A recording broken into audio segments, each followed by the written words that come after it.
এইটো অনুষ্ঠান আচলতে নতুন খোৱা অনুষ্ঠান। এই নতুন খোৱা অনুষ্ঠানতেই এই এনেকুৱা অকণমান মইনা পাৰিজাতৰ নিচিনা কাম আৰম্ভ কৰা হ'ল। ইয়াতে কিছুমানৰ গাবলৈ অনুপ্ৰেৰণা দিবলৈ চেষ্টা কৰা হৈছে, কিন্তু সিহঁতে গাবলৈ ইচ্ছা কৰা নাই।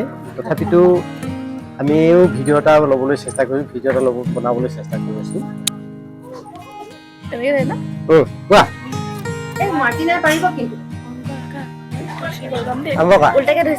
একো নহয়, একো নহয়, একো নহয়, একো নহয়।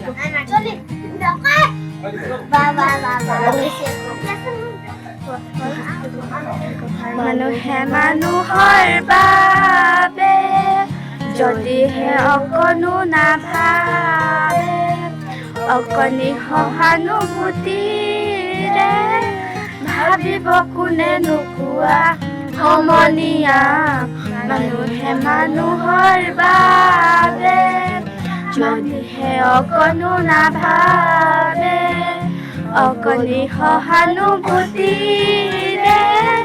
ভাবিব কোনে নোকোৱা সমনীয়া। মানুহে মানুহৰ বাবে দুৰ্বল মানুহে যদি জীৱনৰ কোবাল নদী পাৰ হয় তোমাৰে সাহসতে, তুমি হেৰুৱাবানো কি? দুৰ্বল মানুহে যদি জীৱনৰ কোবাল নদী পাৰ হয় তোমাৰে সাহসতে, তুমি হেৰুৱাবানো কি? মানুহ যদিহে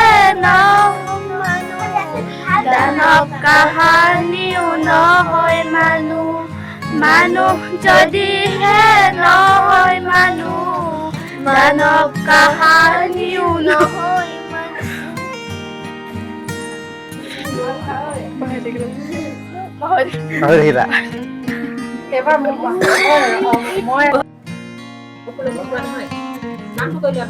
নমস্কাৰ, মোৰ নাম শ্ৰীমতী দীপলিন সিনহা। মই এটি কবিতা আবৃত্তি কৰিম। কবিতাটোৰ নাম হৈছে নুফুলনো কিয়, গৰুৱে যে আগ খায় মই নুফুলিম কিয়? গৰু আগ খাওঁ কিয়?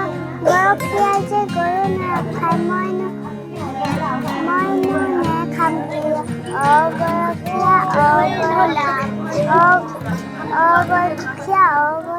গৰু নাখাওঁ কিয়? ৰান্ধনীয়ে যে ভাত নাৰান্ধে মই নেখাম কিয়? গৰখীয়া গৰু নাখাওঁ কিয়?